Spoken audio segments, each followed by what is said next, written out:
20장. 그 즈음에 아람 왕 벤하닷이 그의 군대를 소집했다. 그는 추가로 지방 영주 서두른 명을 보강했는데 모두 말과 전차를 갖추고 있었다. 그는 군대를 이끌고 나가 당장으로 전쟁을 벌일 태세로 사마리아를 포위했다. 그리고 성 안으로 사절을 보내어 이스라엘 왕 아합 앞에 조건을 제시했다. 그대의 은과 금, 그대의 아내와 아들들 중에 뛰어난 자들을 나 베나닷의 것으로 삼는다. 이스라엘 왕은 조건을 받아들였다. 고매하신 왕이시여, 말씀하신 대로 저와 제게 있는 모든 것이 왕의 것입니다. 그런데 사절이 다시 와서 말을 전했다. 다시 생각해보니 내가 다 갖고 싶구나. 내 은과 금, 그리고 내 아내와 아들들 전부를 말이다. 모두 다 내게 넘겨라. 내게 하루의 시간을 주겠다. 그 이후에 내 신하들이 가서 내 왕궁과 내 관리들의 집을 뒤져 그들 마음에 드는 것은 무엇이든 가져갈 것이다.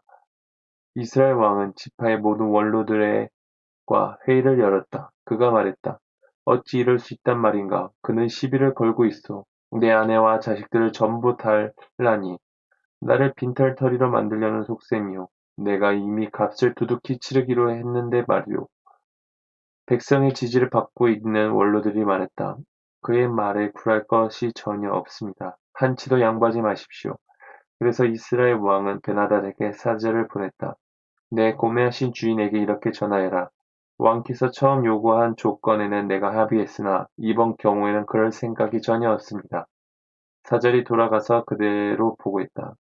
그러자 베나닷이 다시 응수했다.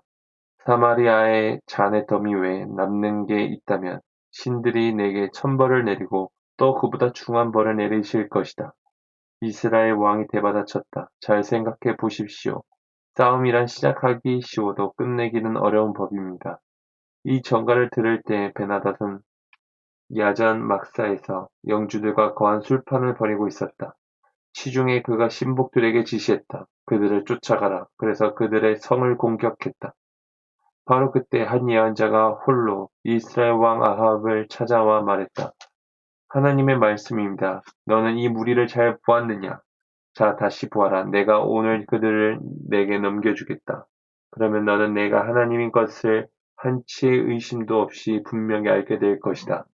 아합이 말했다. 정말이십니까? 그렇다면 이 일을 해낼 자가 누구입니까? 하나님께서 말씀하셨다. 지방 지도자들의 젊은 특전대원들이다. 아합이 말했다. 그럼 그 누가 공격을 진두지휘합니까? 하나님께서 말씀하셨다. 바로 너다. 아합은 지방 지도자들의 특전대를 훑어보았다. 수가 232명이었다. 또 투입 가능한 병력을 세어보니 7,000명이었다. 정오가 되자 그들은 베나닷을 찾아 성을 나섰다. 베나닷은 연합군 영주 32명과 함께 야전 막사에서 술을 마시느라 정신이 없었다. 지방 지도자들의 특전대가 진도에 나섰다. 베나닷에게 보고가 돌아왔다. 사마리아에서 군사들이 오고 있습니다. 베나닷이 말했다. 그들이 회신하러 오거든 인질로 생포하여라.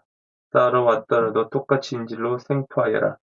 특전대가 성읍 바깥으로 달려나가자 전군이 그 뒤를 따랐다. 그들은 육탄전을 벌여 베나닷의 군대에 큰 타격을 입혔다. 아람 사람들은 들판으로 흩어졌고 이스라엘은 그 뒤를 바짝 추격했다. 아람 왕 벤하닷도 기병들과 함께 말을 타고 도망쳤다. 이스라엘 왕은 말이나 전차 할 것 없이 모두 격파했다. 아람에 참패였다. 얼마 후에 그 예언자가 이스라엘 왕에게 와서 말했다. 이제 방심하면 안 됩니다. 군대를 증강하고 전투를 점검하여 잘 대비하십시오. 한 해가 지나기 전에 아람 왕이 다시 쳐들어올 것입니다. 한편 아람 왕의 참모들이 말했다. 그들의 신은 산의 신입니다.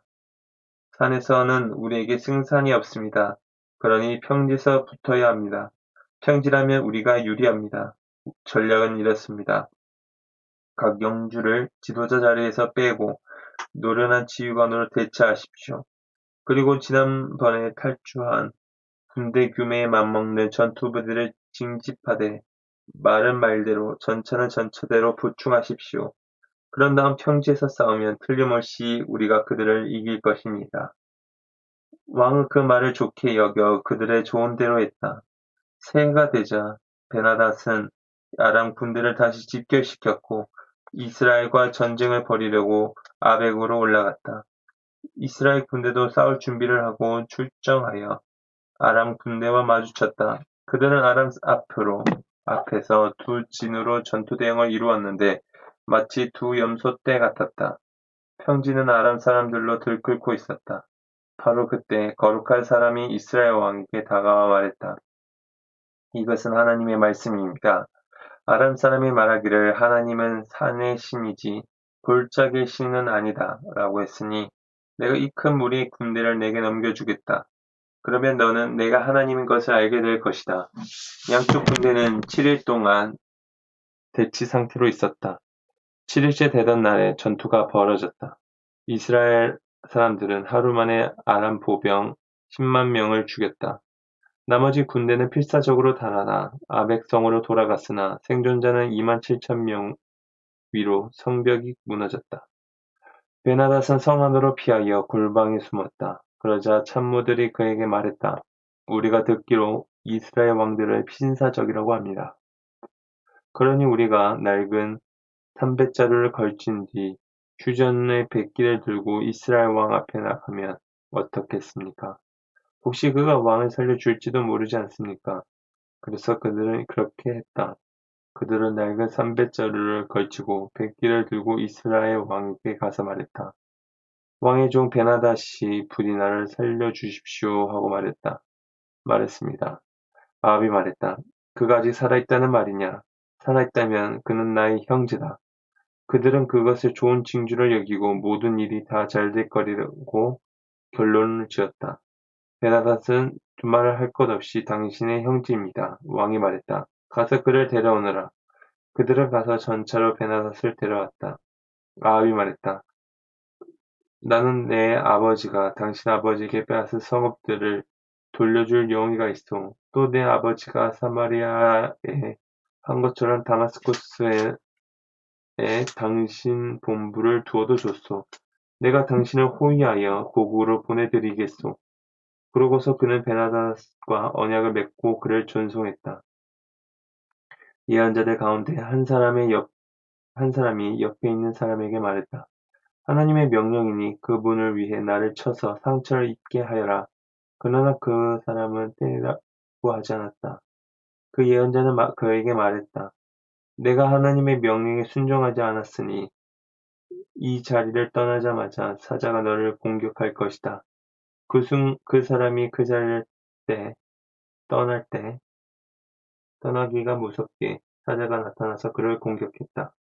그 예언자는 또 다른 사람을 찾아 나를 쳐서 상처를 입게 하라고 말했다. 그 사람은 그대로 했다. 피가 나도록 그의 얼굴을 세게 쳤다. 그러자 예언자는 자기 눈에 붕대를 감고 길가의 거리를 잡은 뒤 왕을 기다렸다. 얼마 후 왕이 그곳을 지나가자 예언자는 왕에게 큰 소리로 외쳤다. 왕의 종인 제가 한창 치열한 전투 중에 있는데 어떤 사람이 나타나 포로 하나를 저에게 맡기며 말했습니다. 목숨을 걸고 이 사람을 감시하여라. 그가 없어지기라도 하면 내가 큰 대가를 치를 것이다. 하지만 제가 바쁘게 이것저것을 하다 보니 그가 없어지고 말았습니다. 이스라엘 왕이 말했다. 방금 너 스스로 내 판결을 내렸다. 그러자 그 예언자가 눈에 감은 붕대를 풀었다. 그제야 왕은 그가 누구인지 알아보았다. 그는 예언자들 가운데 하나였다. 그 예언자가 왕에게 말했다. 하나님의 말씀입니다. 하나님께서 형벌을 선고받은 사람을 내가 놓아줬으니 이제 내 목숨이 그의 목숨을 내 백성이 그의 백성을 대신할 것이다. 이스라엘 왕은 언짢아하며 왕궁으로 돌아갔다. 그는 아주 침울한 기분으로 사마리아에 도착했다.